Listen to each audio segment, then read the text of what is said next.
Right, I think we're about ready to start. Perfect. Welcome, everyone. Thank you very much for attending this Alliance Manchester Business School Professional MBA Careers webinar. My name is Lewis Jackson. I'm one of the Senior Marketing and Recruitment Officers in the MBA team. I'm joined today by my colleagues Chris and Ruth, who are shortly going to introduce themselves. Just before I pass over to Chris and Ruth, you'll notice that everyone in the audience is muted and with cameras switched off, and we've purely done that to reduce background noise. Well, this is very much an interactive session. I'm sure throughout Chris is going to pause for questions and ask questions throughout, so we do really encourage that. If you can ask your questions in the question and answer section, and also any kind of like admissions related questions, if we save that to the end, then I will be staying on once the session's finished to answer any admissions questions across our suite of professional MBA programs. So without further ado, over to you, Chris. Thank you, Lewis. I just switched off for a second then. I didn't realise how long you're going to be talking for. Welcome, everybody. It's very nice to have this opportunity to speak to you today. Ruth and I will introduce ourselves shortly, as Lewis said. I think it's probably important to point out at the start that I am physically on campus today, as you might be able to tell, and that means that at some point we will be disturbed by a fire alarm. That doesn't affect any of you. It might affect the flow of the webinar, but it's a regular fire alarm that goes off every Wednesday about 1 o'clock, I think. So listen out for that. So my apologies in advance. As I say, it's a very great pleasure to have the opportunity to talk to you today. And what we're going to be talking about is the Postgraduate Careers Service, who we are, and what we do, what our coverage is, and then we're going to have a discussion. We're going to open up for a bit of a discussion about why people do an MBA and what the value is of an MBA in the market. Then we will talk a little bit about the value of a part-time MBA, how to maximize your experience, and then a little bit about how we work with you as well. And as Louis said, let's keep it interactive, and if you've got questions, there is a Q&A function, so do use that, and we'll be happy to. We'll take a couple of pauses as we go through as well, just to pick up any outlying questions. We are talking principally about the professional MBA suite rather than the full-time MBA, which is a slightly different model, because obviously people who do a professional MBA are typically employed and so interact with us in a slightly different way. And this is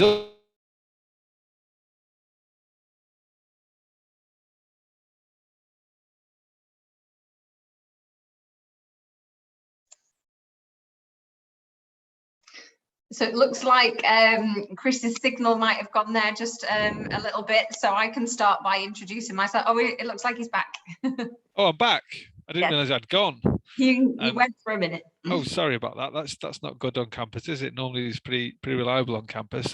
So sorry about that, Ruth. I was just saying, I don't know if you picked that up, but I was just saying this is clearly a photograph that was taken some years ago, of me anyway, less so of Ruth. But yeah, just to introduce ourselves. So I'm the head of the Postgraduate Careers Service here at the Business School. I've been with the school for approaching 16 years, incredibly. And in that time, I've worked wholly in careers. So I started off the first sort of 7 or 8 years. I was a careers advisor specifically for full-time MBA students, and specifically for full-time MBA students who are looking to pursue a career in banking. And then in around about 2014, we merged. There were 3 separate career services at the time. We merged them together, and I became the head of the career service across the postgraduates in the business school. Prior to coming to the business school, I was a recruiter and a headhunter for around about 10 years or so. So I've got about 25, 26 years working in labour market related roles. So hopefully this session will be of interest and of value to you. And I'm joined, as I say, by my colleague Ruth. Thanks, Chris. Yeah, so I'm the Global Careers and External Relations Manager in the Postgraduate Careers team. Similarly to Chris, I've been with the business school for quite some time, around 12 years now, always working with either our full-time MBA or our global part-time students as well. So previously, before becoming the Careers Manager, I worked with our full-time MBA students specifically around consulting and professional services, because before coming to the business school, I worked in recruitment in that area. So I worked for EY in their recruitment team, and similarly to Chris, I also worked in recruitment before joining the team. I work with our part-time MBA students, delivering some sessions, doing some one-to-ones, leading the team that are now going to be supporting that particular area. So if any questions come up about how we support you, you know, anything that you would like to ask, please put it in the chat box. If we think it's relevant for everybody, we can pause and read that out, or I can kind of answer those as we go along. But Chris will cover quite a few different bits of you know, of how we can support you during your time on the MBA if you join us. Thank you, Ruth. So yeah, just very quickly summarize then that's who we are as individuals. So the department here is, as I said, is a postgraduate career service within the business school. So we are dedicated to all of our postgraduate taught students here and only within the business school. So we look after our full-time MBA students, our professional MBA students, and our MSc students as well. Most of those MSc students are full-time, but some are part-time as well. So we don't look after any undergraduates, and we don't look after anybody outside of the business school. And we have kind of two primary areas that we cover. One is to give you the tools and the school skills you need to progress your career, either within your existing organization or through a move externally, and giving you all I guess starting from the sort of self-reflection and understanding your own skill set and building a career value proposition and all the tools and skills that you need to go with that. And then we help you to raise your visibility through the networks and building your visibility with external organizations, if that's the route that you go down. We'll talk about that a little bit more as we go through. So let me just move the slide on. So, as I said earlier, and using Lewis said to use the Q&A box for this, the Q&A function for this, what we'd like you to do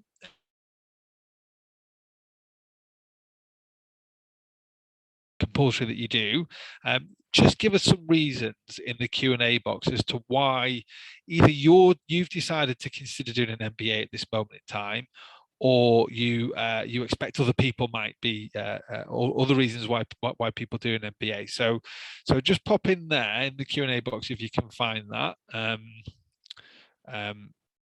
Just any comments that you've got on why you're thinking about doing an MBA, or why you think other people will. Okay, thank you, John. I was worried for a second there we weren't going to get any contributions from you. So thank you, John. I'm sure that will start other people off. So to help diversify my career and enable movement into new areas. Okay, to consolidate experience with a globally recognized accreditation. My career stagnated and I would like to move forward. I'm sure that's not the case, King, but that's a really good point to make. A plateaued would probably be the way we would put it. Expand the knowledge and understanding of the market I am in. Career progression. I like this one. This comes up more and more often. I run my own business. I always have. I've never really been employed. Things are going great. That's good to hear, Kieran. But one day I'll sell it and an MBA will give me options. It will also hopefully help you to make yourself even more effective in running your own business, which a lot of people increasingly do talk about. Another business owner, not looking to move away from it at all, but rather gain and refresh and widen knowledge to help them grow the business further. It would absolutely be suitable for this. And I think, again, more and more people are doing an MBA either to support existing entrepreneurial activities or to build towards them in the future. And you should absolutely mention, Julie, that you're a mother with 2 kids, and you should now tell us how old those 2 kids are so that we can understand just how challenging all of that is for you. We'll wait for your answer. To diversify knowledge and expand career opportunities, I think was the final point. How old are your children, Julie, before we moved on? Or is it Maria? I'm sure you'll answer in due course. Okay. So thank you for your contributions to that. That's almost exactly what we expect and normally get. Let's just go through what we have. And I think globally recognized qualification is implied, and actually was specifically mentioned, I think, by one of you more or less. Career advancement was definitely mentioned. Career change, again, probably implied. Skills development, that was mentioned. I'm not sure anybody mentioned networks, actually, and that's a really a really important point to bear in mind, and I'll come on to that a little bit more later on. International exposure, entrepreneurship, which is a couple of you mentioned in the chat there. I think, again, the final point there, flexibility, adaptability, and career ownership. Again, it's probably by implication that you've talked about that. So it's something I want to build on as we go through the conversation. But I think it's a really, really important point. I think increasingly with the nature of the market these days, having a degree of ownership of your own career and having flexibility to explore other options is really important. And congratulations, Maria, on a 4 and a 6 year old and running your own business and considering doing an MBA. That's pretty superhuman. So well done to you. We should talk more. Excellent. Okay. The reason why we do this, and we do this kind of whenever we have one of these conversations, or I like to do this, and I also like to do it quite often in induction as well. And the reason why is to kind of make a point, and I'm really pleased to say that you've fallen right into the trap that we set for you. So the reason why we do this is that almost every single answer that we get is related to careers in some way, shape, or form. So that might be, again, it might be about running your own business, but that's still about your career and your professional development. It might be about the fact that you feel that your career has plateaued, or you're not quite sure what the future looks like, or it might be change, or any of these things that you have listed and the things that we've listed as well. And there's a lot of overlap, as you noticed. The point being, there are very few people who will specifically do an MBA purely for the intellectual challenge. There are very few people who've ever said to us that the reason why they want to do an MBA is because they're kind of bored and they need something to do at the weekends. That's a pretty rare thing to say. It's a very, very big investment in every single sense. So it's a very big financial investment to do a quality MBA. It's a very big time investment to do an MBA. Personal, emotional, professional, all of these things it's a massive undertaking. And we had graduations here, delayed graduations, as you can imagine, for obvious reasons, on Thursday and Friday, and not specifically with our part-time or our professional MBAs, but noticeably with our part-time professional MBAs, it was a family event. It was very much a family event, and there was lots of people with their families there, with their partners there, with children there, who'd gone through this journey. And I'm looking at one or two of them at the time. Probably those children were either very young or not here at all at the very start of their MBA. Obviously, there was a delay this year, so that was slightly different. But it is a very, very big undertaking, and so therefore it's something that you undertake often as a family and friends, and with the support network that you have. And you almost always do it for career-related reasons. The vast majority of people do it to advance their career or to develop their skills in some way, shape, or form.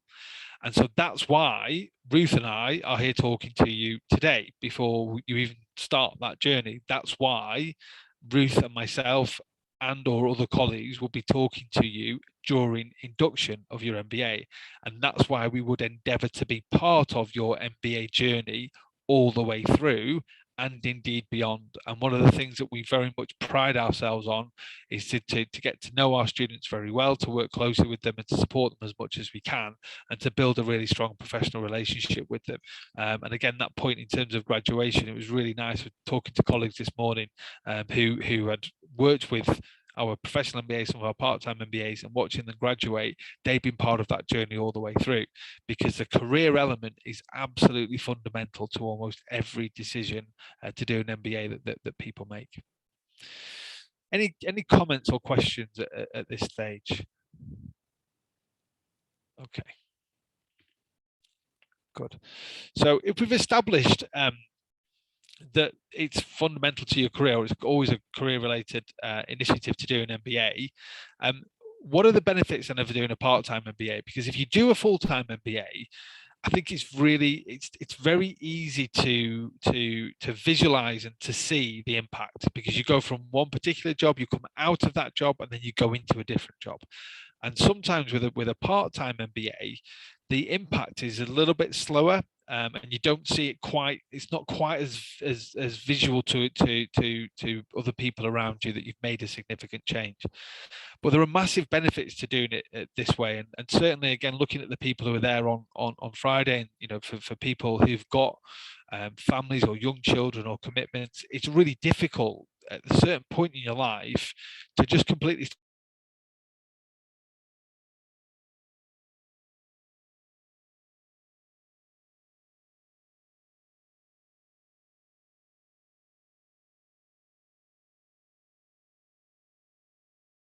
continue along your existing career path, continue to earn money clearly, or continue to run your business. Am I being lost again, Ruth? Yeah, just for a minute there. Okay. You are back again. Okay, I do assure you that the Wi-Fi on campus does work, so Yes. this shouldn't be seen as being a negative. It normally does work really well.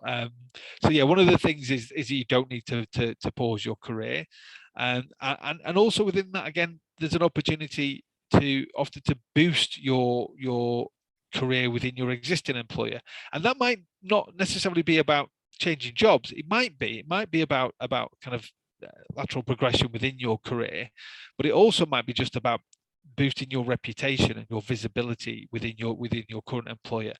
And again, you know, if for a lot of people who are in the circumstances with a pretty uncertain job market at the moment, it's actually really positive, the job market at the moment. But clearly, there's still some uncertainty in the air in terms of what the next 2 or 3 years looks like. Being able to boost your career with the security of staying with your existing employer is a real benefit. It's a real positive.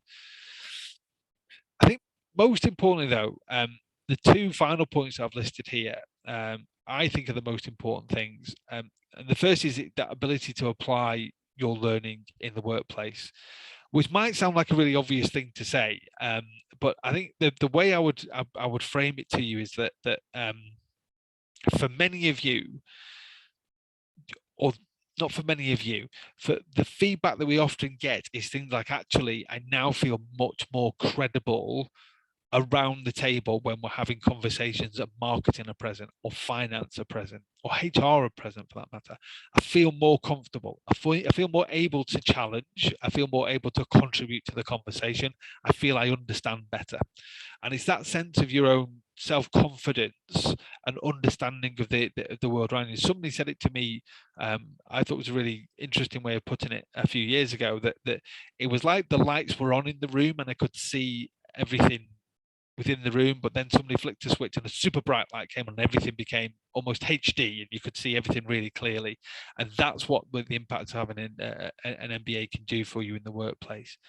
Alongside that as well, if it works, if the MBA works, and again, I'll come on to what I mean by that shortly and how you can make it work for you, it will change the way that you look at the world, and it will change the way that you look at scenarios, problems, opportunities, situations within your current job. It will alter your perspective on things. It will give you new ways of looking at them. And it's quite a subtle thing that you don't necessarily notice straight away, but by doing this, doing an MBA whilst being in a job that you know and understand, that can be really impactful, because that can accelerate the impact that you're making in the role. And then the final point, and there are many other points, I'm sure, about the benefits, and I'm sure there'll be other comments if you want to put them in the Q&A box. But time away from work, but still in a professional capacity. When do you ever get that opportunity? When do you ever get that opportunity as senior professionals, or at least middle managers, to step away from your job, to still be in a professional environment and with fellow professionals, but giving you time and space to think about things? So you go away, you take a break. I hope that when you take a break, you go on holiday, that you switch off from work. That's really important that you do that. That's something that Ruth's always telling me to do. So, and it's really important that you do that. And if you've got family and children, you've pretty much got no option, but you have to switch off. You have to disengage from work and focus on being on holiday. when you do an MBA and you step away from the office and you stay within a professional environment, you stay within that professional mindset, but it gives you that time away from work, and it gives you different perspectives and different views on things. Again, these are just some thoughts. I'm very happy to, if there's any other comments, I don't think there are in the comments box, as to why people think it might benefit them to do a part-time MBA. But for me, it's really these points. You're keeping on your existing career path, or managing your business, you're maintaining income and not kind of taking undue risk with your career, but it can still allow you to boost your reputation and your visibility within your existing organization. It can improve your impact in your current role, and it can give you time and space to reflect and to think about how you're approaching your job and the challenges that you might have. Any questions at all at this point, or comments for that matter?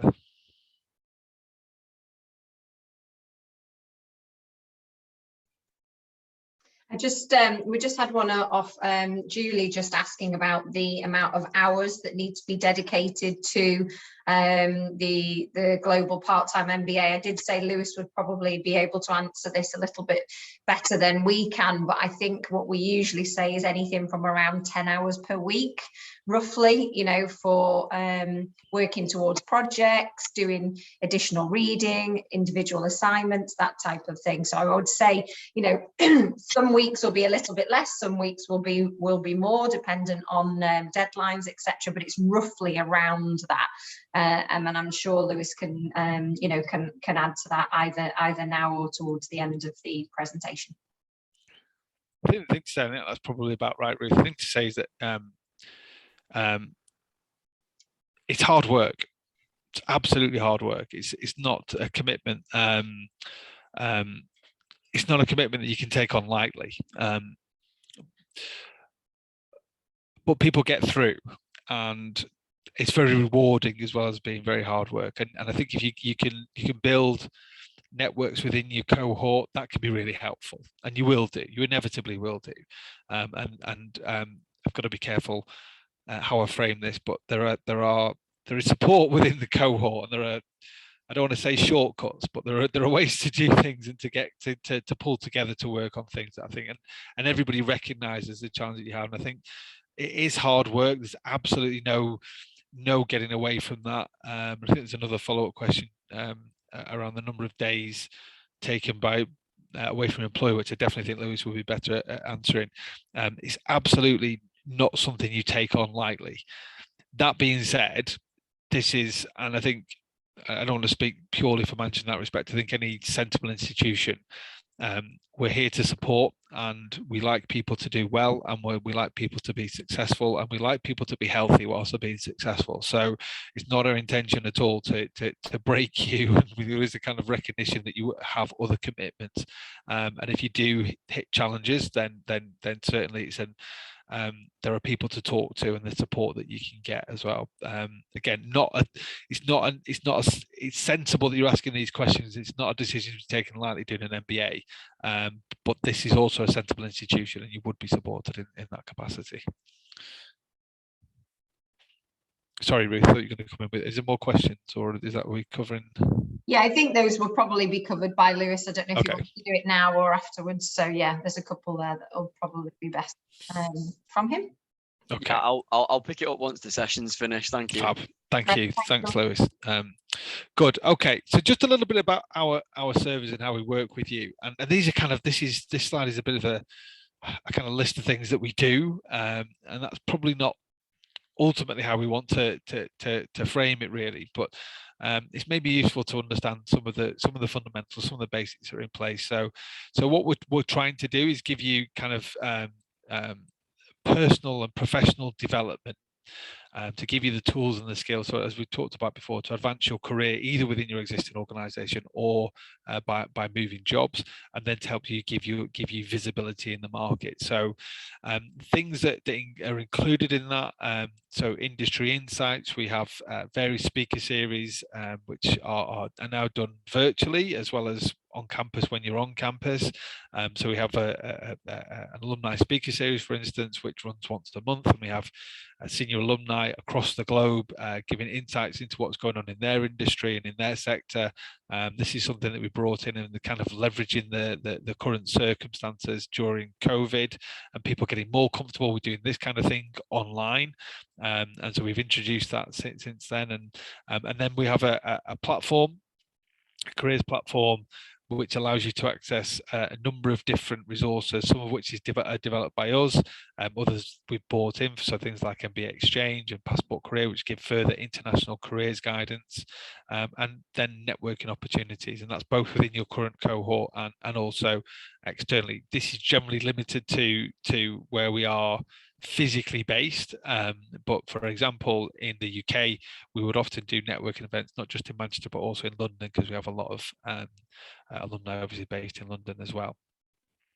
So in terms of your personal development, a lot of what's on the platform is developed by us. So we cover where we do online sessions covering well, we cover the fundamentals of the jobs, employability stuff, as you can see on the right hand side. So everything from understanding your own skill set all the way through to offer negotiation and everything in between. So CV, cover letter, LinkedIn profile, networking, interview preparation, anything to do with job search strategy, either internally or externally, we cover through these sessions, which we do online and on campus when you're here, which we record, and then they're made available to you via the platform so that you can access them whenever you need. So if you kind of, as I always say to people, if you just coming to the end of a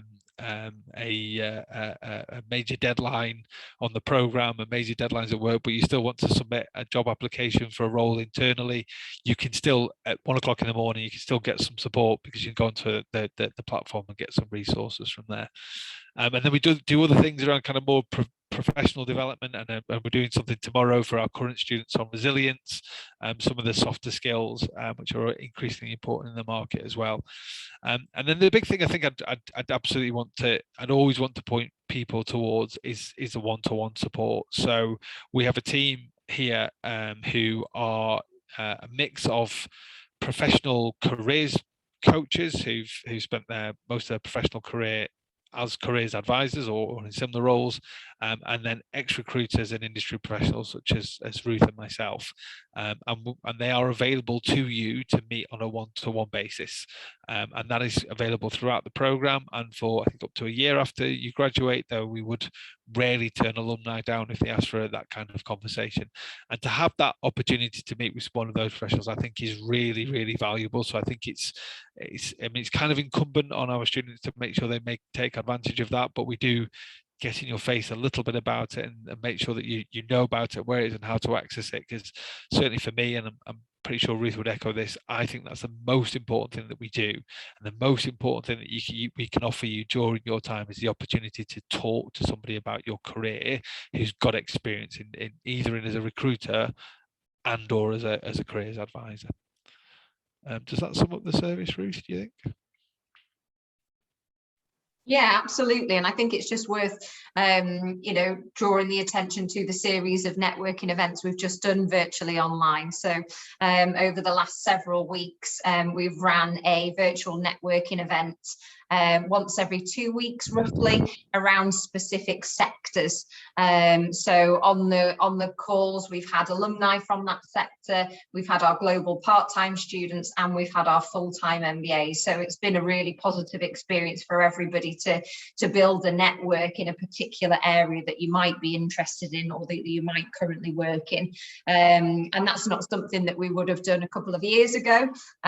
So, that's something that means that we can get everybody together quite easily and to go away with those connections from the call and to continue to build those over the course of the MBA. So I just think adding that in, is something that's just recently happened, and we will be doing that again alongside obviously the live networking events that Chris talked about as well. But yeah, just to emphasize the importance of the one-to-one appointments, that gives you the opportunity to talk about your own background, your own goals, where you want to go, and get some advice and guidance based around that. So really important, a resource that the team can provide. Okay, thank you, Ruth. So I want to talk just a little bit about maximizing your MBA experience, and I'll be very candid with you about this part, is that this is kind of anecdotal on my part in my experience of working with MBAs.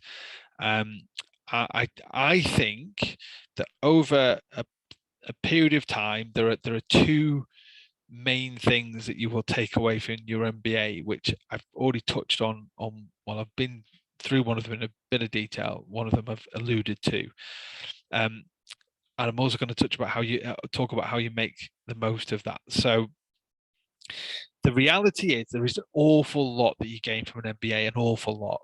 Technical skills, soft skills, knowledge in terms of the people that you interact with, and the people that you get to meet.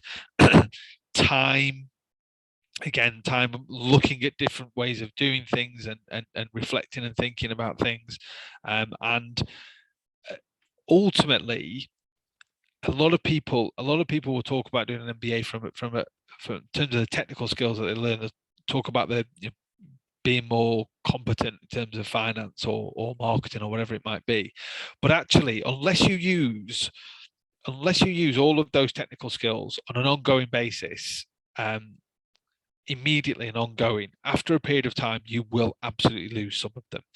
That's just the reality. Obviously, if you 5 years from now, if you've not been working in certain areas or focusing on certain things, then you will have lost some of that knowledge that you acquired and gained over that time. And so therefore, whilst that's really important and really valuable, I'm not sure it's the most valuable thing. The other thing is, of course, during that time, lots of other people graduate for an MBA, and in doing so, they're more up to date than you are, if you're 5-6 years down the line, so to speak. So the things that I think are most important, one of which I talked to you before, it will change the way that you think. It will change the way that you look at problems and situations and scenarios. And that's, it's anecdotal evidence, but it's hopefully it's fairly rigorous anecdotal evidence, because obviously Ruth and I have worked with an awful lot of MBAs over the years, and I think that's one of the things that stays with you over a period of time. It teaches you to challenge things. It teaches you to look at things from different perspectives, and I'm not sure that's a hard skill or a soft skill or a combination of the two, but it's something that absolutely stays with you. The second thing, provided you kind of manage it appropriately and properly, is the network. So there are people who we interact with and work with, who are 5, 10, 15 years post MBA, who still have a connection to the school and still have connections to their classmates and still work with alumni, and continue to nurture and develop that. And if you go to almost any part of the world, there are going to be MBA alumni from our business school or another top business school, and that international network and that ability to interact with different people and have kind of a shared common ground from a part of your career, if you manage that appropriately, that is really, really important and really valuable.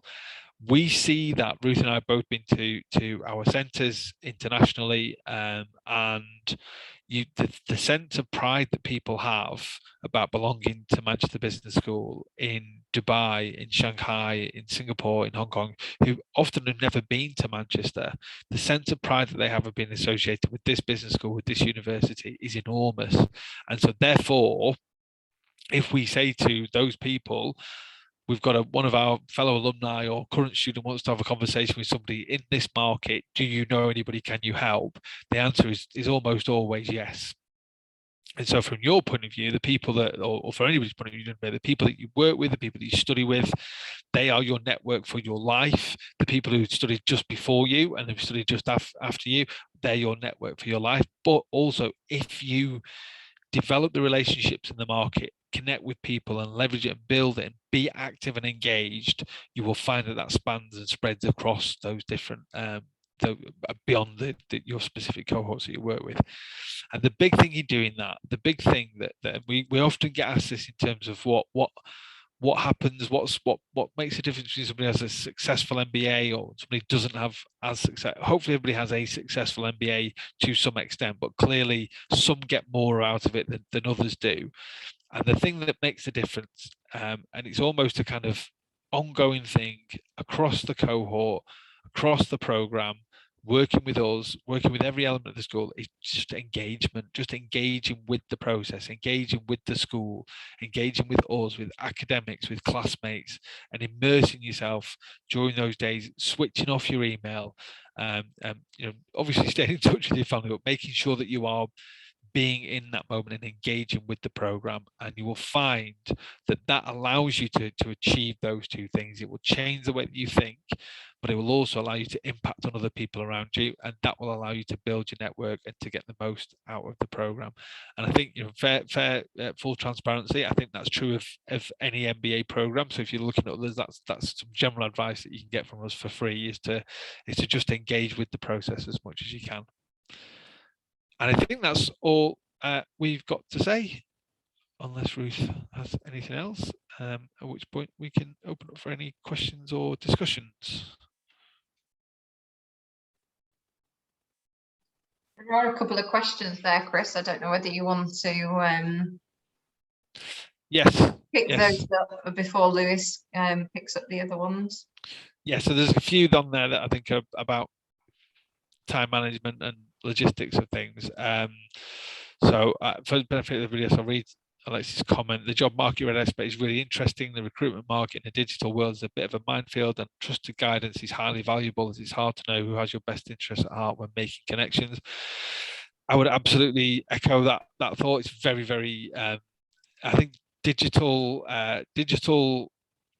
recruitment, digital job searching is so much easier than it used to be, and that's got a lot of benefits, but it's also got a lot of negatives as well. And gone are the days where you would a senior level post would be advertised. It used to be in the UK on a Sunday in the Sunday Times, or on a Thursday in the Financial Times. Those days are gone now. The adverts are job adverts are everywhere and omnipresent. So when you used to apply for that kind of role, you would spend some time on compiling a letter that you physically sent in the post. Now anybody can click and apply, so you get much bigger pools of applicants, and so therefore navigating that and making yourself visible is really important and really difficult. So again, building your network within the alumni, within the school, and using the resources available to you is really important in that. With regards to the in-person networking events, are they programmed around the time online students will be in campus in case they decide to stay a bit longer to attend these events? We do that kind of thing whilst you're on campus, but we don't do it exclusively when we're on campus, because it's also for our alumni as well. So again, one of the things that has become a bit of a I guess a bit of a showpiece event in that respect is that we do something in the build up to Christmas, usually late November, early December in London, because that means we can get more alumni along as well as current students. So a mix, basically. It's also worth noting that depending on which centre you join or where you're located, there will be local events that you can attend as well. So if you're not based in the UK, for example, but you are based at our, say, Dubai centre, they will regularly do different events based around workshops, but also at various times throughout the year as well that you can attend. So it's a bit of a mix dependent on where you're based. I think the last question from Andrea is probably more aimed at Lewis. So I'll let him pick that up. Yep, no worries. Any other questions or comments on what we've talked about today?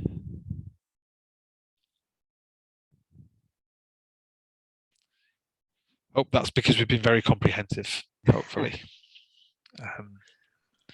Okay, well, as I say, it's been a pleasure to talk to you. I think I'll hand back to Lewis at this point. And yeah, if you've got any more questions, I'm here for a bit longer. So No problem. Thanks very much, Chris. Thanks, Ruth. If you do need to leave, though, absolutely feel free to leave. And obviously, following this event, I am going to follow up with every individual. So if there is any careers questions or they want to be put in touch with Chris or Ruth, I'm very happy to facilitate that as well. I've noticed there's a couple of different questions in terms of the structure of the program. And again, just before I start talking through the questions, if you do want to have a one-to-one following this event, and I noticed there's a question actually that's just popped up about who's the right person to contact about guidance, that would be myself or a member of the marketing and recruitment team that I'm a part of.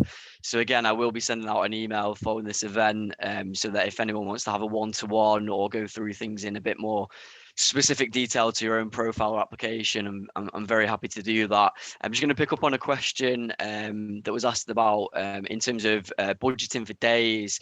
So depending on which program, which professional MBA it is you're looking for, there's slightly different amounts of days involved in terms of the face-to-face element. So all of our professional MBAs, they are a blend of online and face-to-face study.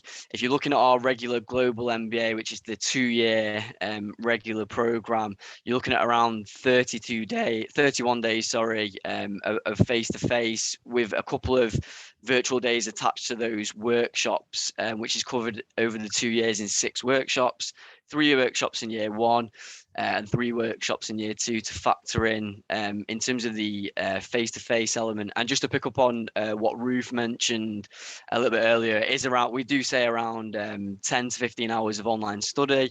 Again, Ruth mentioned exactly what I would have said in terms of, some weeks there are going to be more hours that you need to dedicate with deadlines coming up, or speaking to academics or your fellow classmates, or a bit more reading material. And then other weeks there is going to be less online study. So that's what you need to factor in.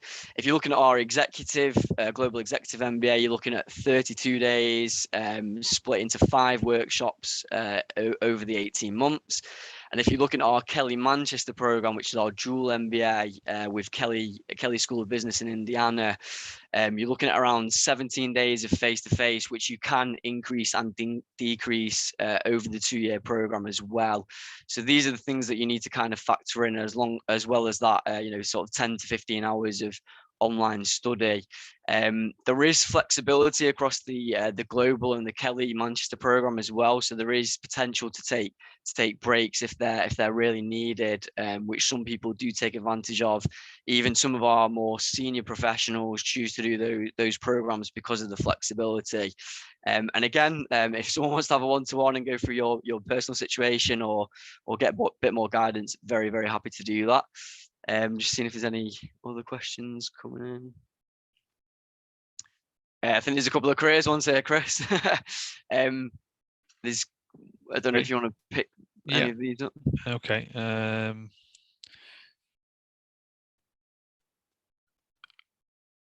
Okay. So in terms of switching careers completely,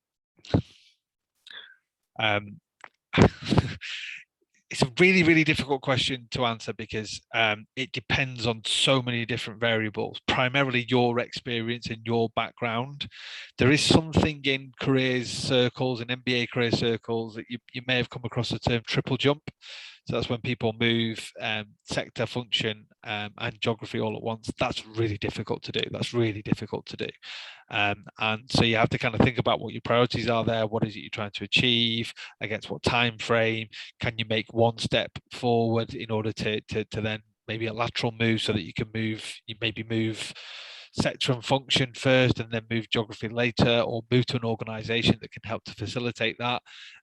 It's absolutely the case that an MBA can be used to change career direction. Absolutely. It's really difficult to quantify how easy or how difficult that will be. It's something that can be done and is done on a regular basis, but there are a lot of variables at work, and so I'd encourage you to do some more research, and to maybe reach out to the team to have a further conversation about that, because it would be dependent on your individual strategy. Was there anything else that was careers related? Don't think so. If anything comes up, I'll Okay. let you know. I'll be here for a few more minutes. So. No problem. Cool. Julia has asked if she can have a one-to-one. Yep, certainly can. So what I will do in following the event, like I mentioned, I'll be emailing everyone. You'll also get a copy of the recording as well, so that you can refer back to that in terms of the careers aspects. But yeah, I'll be chasing up with everyone. So certainly can do a one-to-one.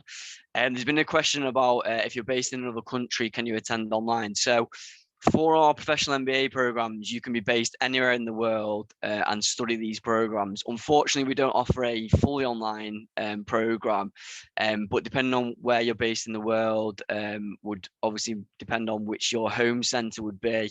And again, I'm happy to speak to you in a bit more detail in terms of where you're based in case you're outside of our region. Generally speaking, in Manchester for the global MBA in the Kelly Manchester, we look after North America, South America, UK mainland Europe, Africa, and some parts of Central Asia as well. So we do cover a very, very large kind of recruitment area.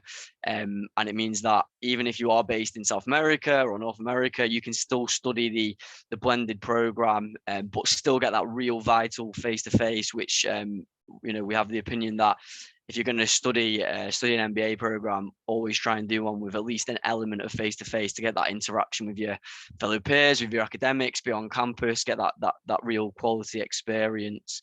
But yeah, again, I'm happy to pick that up separately. See where you're based in the world. And any more questions on admissions?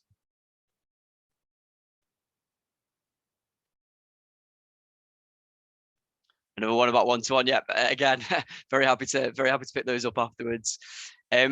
Kieran's asked a question about overview of the difference between the various part-time MBAs. So again, Kieran, I'm very happy to pick up a one-to-one to go into a lot more kind of granular detail across the suite of MBA programs. But generally speaking, so our regular global MBA is 2-year blended program. Average amount of experience in that program is about 11 years. We have people with 4 years up to 25 years. We've senior professionals choosing to do that with the flexibility. You can take up to 5 years to study that 2-year program if you need breaks.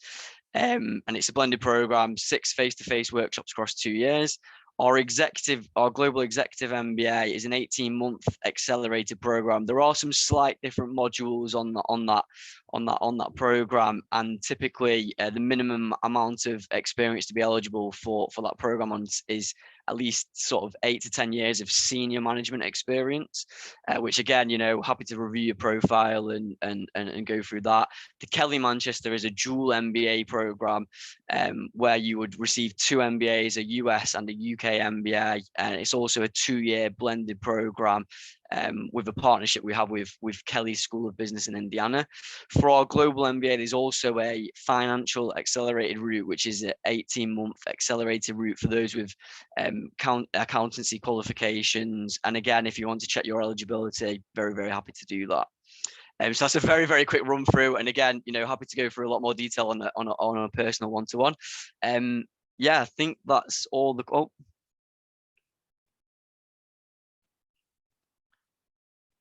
Another question. Yeah, so if you're based in South America, there will be points that you will be expected to travel to the UK for the face-to-face element. So like I mentioned, unfortunately, we don't have a fully online program, but again, very, very happy to pick that up on a separate conversation. Yeah, so I think we've come to the end there. So thank you very much, Chris and Ruth, for your time. Thanks very much for the session. Really, really insightful. Great to have you. Like I mentioned, I will be following up with everyone. So if you want to have a one-to-one, very, very happy to do that. And yeah, thank you for today. And hopefully we'll speak to you all soon. Thanks, Lewis. Thanks, everybody. Take care. Yeah, thanks.